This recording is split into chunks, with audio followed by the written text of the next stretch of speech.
ನೆನಪಿರಲಿ ಪ್ರೇಮ್ ದಂಪತಿ 25ನೇ ಮದುವೆ ವಾರ್ಷಿಕೋತ್ಸವ ಸಂಭ್ರಮದ ವಿಡಿಯೋ ಸೋಷಿಯಲ್ ಮೀಡಿಯಾದಲ್ಲಿ ಹಂಚಿಕೊಂಡಿದ್ದಾರೆ. ವಿಶೇಷ ಅಂದ್ರೆ 25 ವರ್ಷಗಳ ಹಿಂದೆ ಮದುವೆಯಾದ ಜಾಗದಲ್ಲೇ ಮತ್ತೆ ಪ್ರೇಮ್ ದಂಪತಿ ಮದುವೆಯಾಗಿದೆ. ಕಳೆದ ಆಗಸ್ಟ್ 1ರಂದು ನಟ ಪ್ರೇಮ್ ಹಾಗೂ ಜ್ಯೋತಿ ವಿವಾಹ ವಾರ್ಷಿಕೋತ್ಸವವನ್ನ ಆಚರಿಸಿಕೊಂಡಿದ್ರು. ಇದೀಗ ಸೋಷಿಯಲ್ ಮೀಡಿಯಾದಲ್ಲಿ ವಿಡಿಯೋ ಹಂಚಿಕೊಂಡಿದ್ದಾರೆ.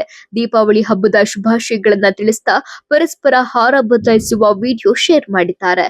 ವಿಡಿಯೋದಲ್ಲಿ ಮಾತನಾಡಿರುವ ಪ್ರೇಮ್, ಎಲ್ರಿಗೂ ನಮಸ್ಕಾರ. 25 ವರ್ಷಗಳ ಹಿಂದೆ ವಿನಾಯಕನ ಸನ್ನಿಧಿಯಲ್ಲಿ ಆತನ ಆಶೀರ್ವಾದದೊಂದಿಗೆ ನಾವಿಬ್ರು ಮದುವೆಯಾಗಿದ್ವಿ. ನಾನು ಈಕೆಗೆ ತಾಳಿ ಕಟ್ಟಿದ ಸ್ಥಳ. ಮದುವೆಯಾದ 25 ವರ್ಷದ ನಂತರ ಮತ್ತೆ ಇಲ್ಲಿಗೆ ಬಂದಿದ್ದೇವೆ. ಮದುವೆ ವಾರ್ಷಿಕೋತ್ಸವ ನಿಮಿತ್ತ ಗಣೇಶನ ಆಶೀರ್ವಾದ ಪಡೆಯಲು ಮತ್ತೆ ಇಲ್ಲಿಗೆ ಬಂದಿದ್ದೇವೆ. ನಿಮ್ಮೆಲ್ಲರ ಆಶೀರ್ವಾದ ನಮಗೆ ಇರ್ಲಿ ಎಂದು ಕೋರಿದ್ದಾರೆ. ಪ್ರೇಮ್ ಮತ್ತು ಜ್ಯೋತಿ ಅವರದ್ದು ಪ್ರೇಮ ವಿವಾಹವಾಗಿದ್ದು, ಮನೆಯವರ ಒಪ್ಪಿಗೆ ಇಲ್ಲದ ಕಾರಣ ದೇವಸ್ಥಾನದಲ್ಲಿ ಮದುವೆಯಾಗಿದ್ರು. ಈ ದಂಪತಿಗೆ ಏಕಾಂತ್ ಪ್ರೇಮ್ ಮತ್ತು ಅಮೃತ ಪ್ರೇಮ್ ಎಂಬ ಇಬ್ಬರು ಮಕ್ಕಳು ಇದ್ದಾರೆ. ಅವರ ಮಗಳು ಅಮೃತ ಪ್ರೇಮ್ ಕೂಡ ಸಿನಿಮಾಗಳಲ್ಲಿ ನಾಯಕಿಯಾಗಿ ಗುರುತಿಸಿಕೊಂಡಿದ್ದಾರೆ.